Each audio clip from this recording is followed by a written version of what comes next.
Now that we've covered the 4 interval size categories, again, of unison, step, skip, and leap, and remember the corresponding sizes for each one. A unison is a size of 1 letter. A step is a size of 2 alphabetically adjacent keys. For example, A to B, or C down to B. Skips are sizes of 3, as in ABC, or CDE, or EFG, or FGA. And then everything larger than a skip, so a size of 4 and above, those are all called leaps.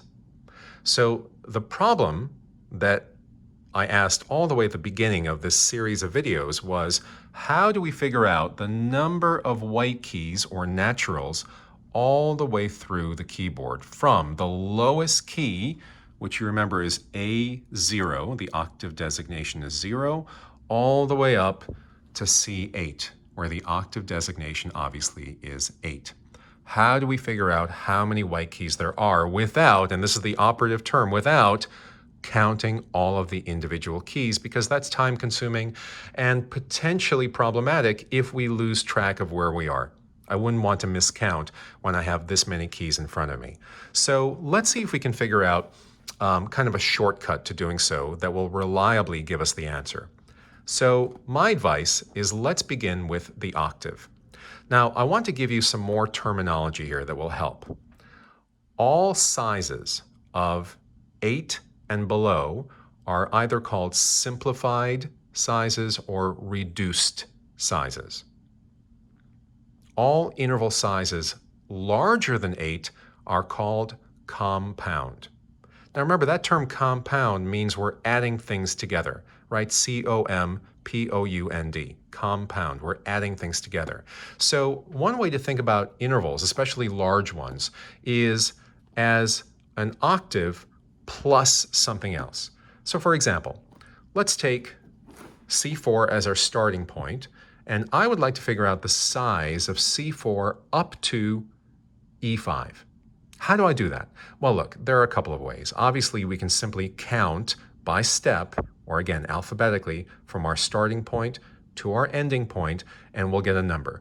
1, 2, 3, 4, 5, 6, 7, 8, 9, 10. Okay, so from C4 to E5 is an interval size of 10, or a tenth. No problem.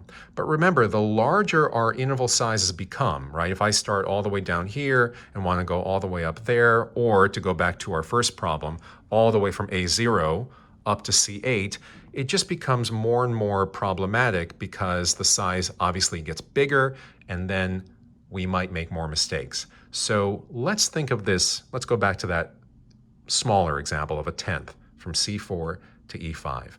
How can we break this down into 2 distinct intervals that are very easy to figure out? Well, for example, C4 up to C5, that should be very straightforward. We know that that is an octave, right? 1, 2, 3, 4, 5, 6, 7, 8.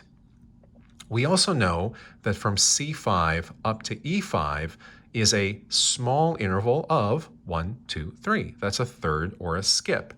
So essentially, from C4 up to E5 is really a compound interval of an octave, C4 to C5, plus a third, a leap plus a skip. So that's pretty simple, right? But here's an interesting kind of musical math problem that emerges. What is 8, C4 to C5, plus 3, C5 to E5? Well, if this is regular arithmetic, the answer is 8 plus 3 is 11. And yet, we already counted that from C4 up to E5 is 10. So what's going on? Well, a lot of you already know what the problem is. The problem is I'm double counting my middle note, C5. Why do I call this the middle? Because I started at C4, I ended at E5, but when I split this compound interval, remember larger than 8, larger than a size of 8, when I split this into 2 smaller or reduced or simplified intervals, like the octave 8 and the skip 3, I'm double counting this letter right here. Because remember, I go 1, 2, 3, 4, 5, 6, 7, 8. And then from here to here, I go 1, 2, 3. So I've counted C5 twice. In other words, when you have compound intervals, you must subtract out the overlapping tone or the overlapping letter. So yes, arithmetically, 8 plus 3 is 11. But in musical math, you have to subtract out the overlap. So it's really 11 minus 1, which is 10. So let's try this. Let's try to execute this a little bit differently. Do you remember in a previous lesson, we figured out what the interval size from C2 up to C4 is. And we did that really slow, just making sure we, dot all of our I's, cross all of our T's. We just counted all of the keys. 1, 2, 3, 4, 5, 6, 7, 8. Take a breath. 9, 10, 11, 12, 13, 14, 15. What's the shortcut? Well, clearly 15 is larger than 8. So this is a compound interval, which means let's break it apart into smaller interval sizes that can be added together to equal 15. How about 2 octaves? C2 to C3, that's an octave, and then C3 to C4, that's another octave, right? So this is 8 plus 8. What's 8 plus 8?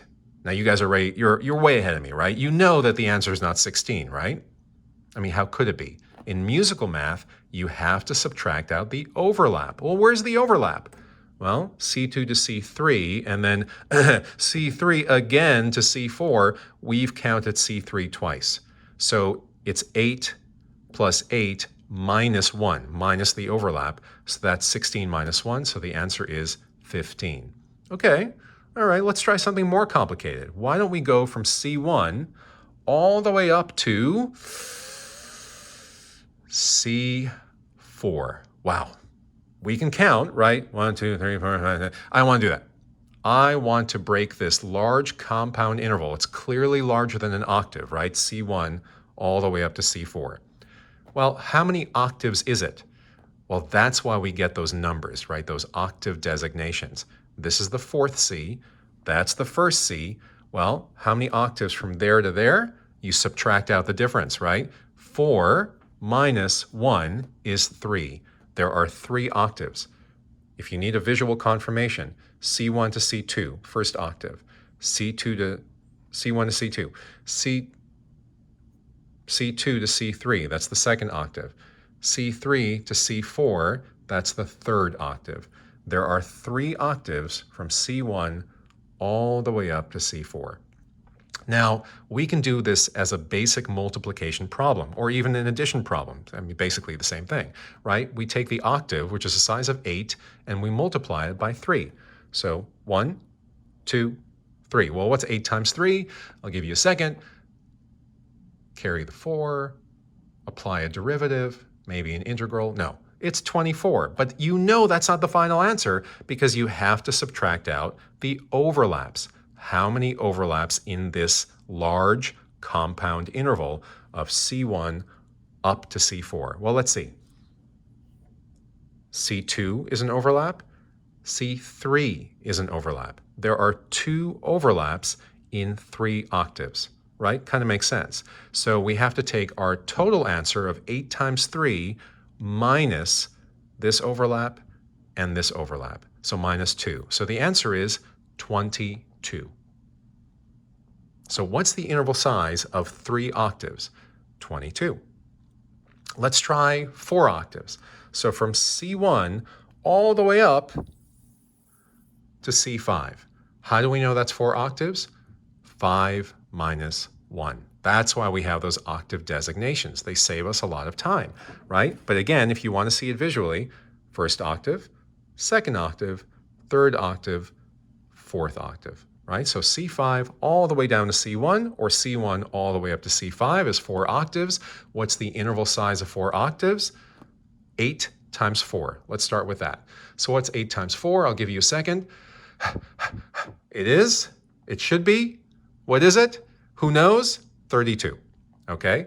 But how many overlaps are there? Well, we're starting at C1, that clearly is non-overlap. We're ending at C5, that's not an overlap. So the overlaps are all of the C's in between. So 1, 2, and 3 overlaps, right? So it's 32 minus 3. So the interval size of 4 octaves is 29. Do you get what we're doing? Awesome. Let's try the big one. C1 all the way up to C8. How many octaves is that? I'll give you a moment. The answer is 7 octaves, correct? Because we know we have 7 complete cycles. Remember, 1, 2, 3, 4, 5, 6, 7. But we also know that this is C8. We know that this is C1. You subtract out the difference, so 8 minus 1, 7 octaves. So first, take the number, the size that corresponds to an octave, which is 8, and you multiply that by 7. What's the answer? 56. But are we done? No, we need to subtract out the overlaps. How many overlaps when we have 7 octaves? 1. Remember, we're starting here, so this overlaps. 1, 2, 3, 4, 5, 6. Do we overlap all the way up at C8? No, that's where we stop, right? So if we have 7 octaves, we have minus 1 overlaps, so 6. We have 6 overlaps. What is 56? Remember, 8 times 7 minus 6. The answer is 50. There are 50 keys, or 50 letters, in cycles, of course, right? C through B, C through B, C through B, and so on, from C1 all the way up to C8. 50 white keys. Now, do you want to confirm it by counting 1, 2, 3, 4, 5, 6, 7, 8, 9, 10, and so on? Be my guest. I'm not going to do it because I know this is the right answer, and I hope that you do too.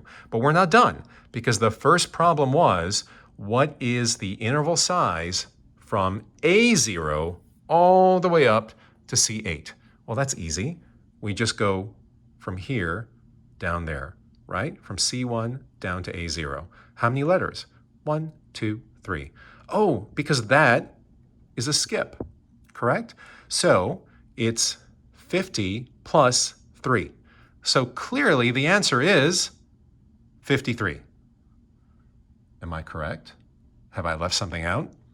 Are some of you scratching your head, thinking, wait a second, that doesn't seem right? If you think I'm wrong, you are correct, because I counted C1 twice. Remember, from here going up to C8, I counted this as 1. But also from here going down to A0, I counted this as 1 as well. 1, 2, 3. So if I'm overlapping here, I'm double counting C1, I have to subtract out the overlap. So from here all the way up to C8 is a 50th. From here down to A0 is a skip or a third. Subtract out the overlapping C1, which means it's 53 minus 1, and so the answer is 52. So what is the interval size from A0 all the way up to C8? The answer is 52. What does that mean? There are 52 white keys, or natural keys, on the full-size keyboard. And not to leave you hanging in case you're going to go buy a full-size keyboard and you want to sound really, really informed when you talk to the salesperson, how many black keys are there? In other words, how many total keys are there, white and black? Well, we don't really have to count all the black keys, do we? Here's what we know. Inside of one complete cycle, for example, an octave from C1 all the way up to C2, there are a group of 2 black keys and a group of 3 black keys. That's 5. How many complete octaves are there? Remember, this is from a previous lesson. How many complete octaves are there on the keyboard? I'll give you a hint. It's larger than 6, smaller than 8. 7, right? 1, 2, 3, 4, 5, 6, 7. Okay, 5 black keys inside of each one of those cycles. What is 5 times 7? 35, I know. Who would have thought that music is about so much math? Well, it is. So if you're not comfortable with math, what can I tell you? Get comfortable. This is basic arithmetic. So 5 times 7 is 35, but we have one incomplete octave. Remember all the way down here, A0, B0, the black key in between. So it's 35 black keys plus this one down here. That's 36 black keys. Do you remember how many white keys we have? 52. Oh, you said that. Thank you. 52 white keys plus 36 black keys. What's the total? 52 plus 36. Again, maybe some statistics need to be involved here, some calculus, some differential equations. The answer is 88. 88. There are 88 white and black keys put together on the full-size keyboard. So when you go shopping, if you do, for a full-size keyboard, that's how you know. It goes all the way from A0 up to C8. It's got 50 white keys, and it's got 36, I'm sorry, did I say 50? Oops, 52 white keys and 36 black keys, and the total is 88.